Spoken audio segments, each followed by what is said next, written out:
Hello, and welcome to Terrier News This Week. I'm Katharine Baran. And I'm Samantha Gambino. There's a lot going on in America since the election, so let's get right into it. It's only been a week and a half since Donald Trump was elected president, but the controversy has not stopped. After appointing Reince Priebus as his chief of staff, he appointed Steve Bannon, leader of the alt-right, as his senior counselor and chief strategist.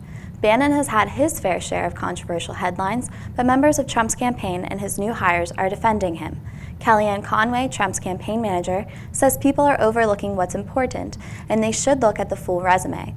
More positions are said to be announced later this week, with many hoping he'll make wise choices. In the meantime, the president-elect is laying out his groundwork for the first 100 days in office.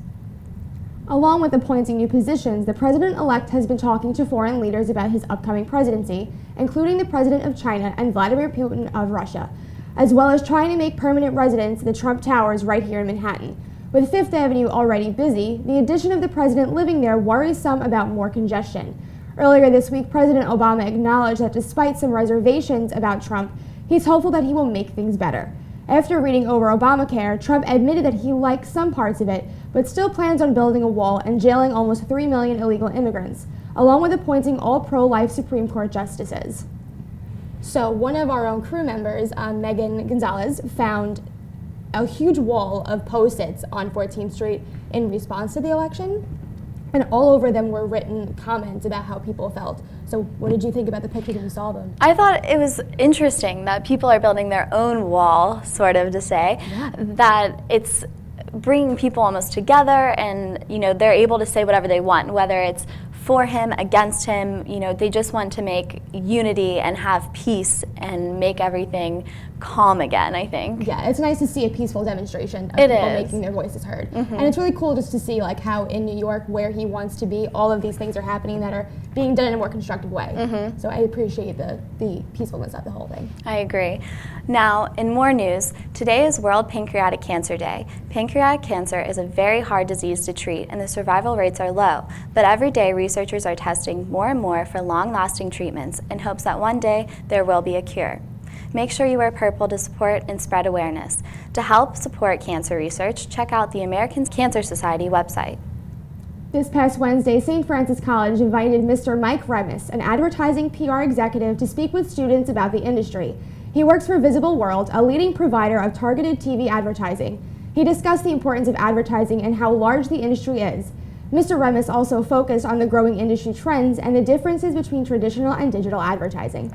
Now to Corey Adams and Cara Fusaro with the hottest entertainment news. Thanks, ladies.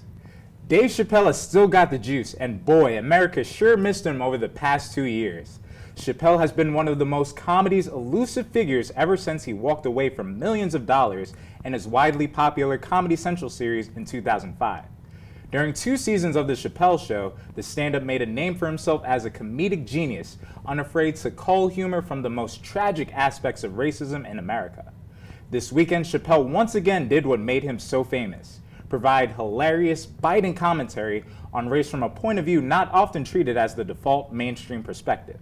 The comic returned to television to host Saturday Night Live just days after elected Donald Trump as his next president. The conclusion to one of the most contentious election cycles in recent memory, and one now met with anti-Trump protests and reports of bias-based attacks. Chappelle has been out of the sketch comedy game for a while, and in an episode that felt nostalgic and cathartic to disappointed Americans. He mostly performed with an easygoing manner with a few outlandish characters thrown in between. No matter, America wanted to hear from Chappelle. The episode brought season-high ratings and preliminary overnight numbers, and early reports indicate it may match or surpass a controversial 2015 episode when Trump hosted.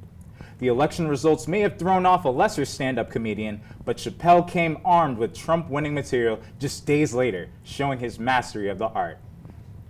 While Adele was performing a concert in Mexico City on Tuesday night, November 16th, she was trying her best to dodge a bat, and not a fan throwing a baseball bat on stage, a bat flying around the arena. During her set, she started to flail her arms around, screaming and pointing out to the crowd the flying creature. She ended off saying, "Oh my God, it's a bat. Welcome to Mexico City. It's true. I'm happy to be here, but Jesus Christ." We're happy to hear that no one was harmed during this event. Also on a musical note, live from New York, Hairspray is coming on December 7th. This is the 4th live musical being hosted in NYC in the past few years. So, Corey, do you wear hairspray? Only on Thursdays, you know? But what about you? Do you wear hairspray? I do, but I don't know which brand. But whatever holds it, keeps it in place. Right, for that's the main goal. Like sometimes, like when looking for a hairspray, it's like it doesn't hold my hair. It's like my hair's all over the place, you know. Yep. But well. All right, that's all for entertainment news. Back to you, ladies. Thanks, you two. Now to Matt Conklin with sports. Thanks, ladies. For the 3rd time in 4 seasons, SFC men's soccer has claimed the title of Northeast Conference champions. In a rematch of the 2014 championship match against the St. Francis Red Flash, the contest was locked in a scoreless stalemate after 2 overtime periods. But SFC's Lucas Howard powered the championship penalty kick to seal the win. Now for the Terriers, it's on to New Hampshire to face Dartmouth in the first round of the NCAA College Cup on November 17th. And by the way, we haven't seen SFC win an NCAA tournament match in 40 years. And this week, LeBron James simply proved the effect that a celebrity can have on social culture. The 2016 NBA champ voiced his displeasure of comments made in an interview with ESPN by Knicks president Phil Jackson. Jackson told a story about how LeBron and some friends stayed one extra night in Cleveland after a game against the visiting Miami Heat.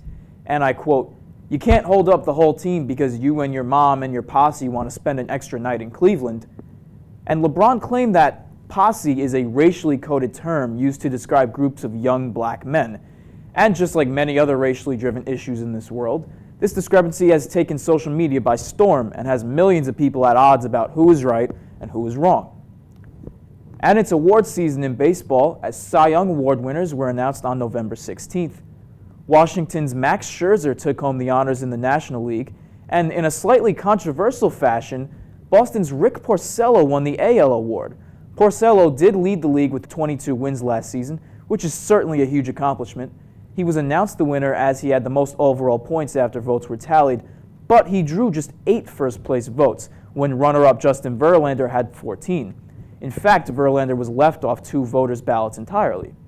This didn't sit well with Verlander's girlfriend, supermodel Kate Upton, who took to Twitter to voice her outrage over the voting, saying, "Hey MLB, I thought I was the only one allowed to expletive Justin Verlander. What 2 writers didn't have him on their ballot? He had the majority of first-place votes, and 2 writers didn't have him on their ballots? Can you pick more out-of-touch people to vote?" She certainly brings up a valid argument. Should MLB take on a new system of award voting? Maybe instead of just beat writers, broadcasters, executives, and even former players should be included. All right, that's it for this week in sports. Back to you guys. That's all for today. We just wanted to wish you a happy and safe Thanksgiving. Thank you for watching Terrier News. I'm Katharine Baran. And I'm Samantha Gambino. Check us out on all social media sites at SFC Terrier TV and have a good night.